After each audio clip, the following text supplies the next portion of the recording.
नवोदय अशा विविध स्पर्धेमध्ये घड्याळात किती अंशाचा कोन तयार झाला असेल या प्रकारचे प्रश्न विचारले जातात. बघा किती वाजले घड्याळामध्ये?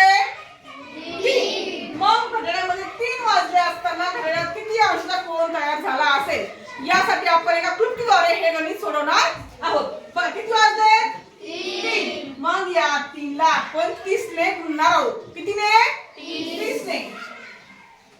3 0 0 3 3 9 म्हणजे या घड्याळामध्ये 90 अंशाचा कोन तयार झाला असेल.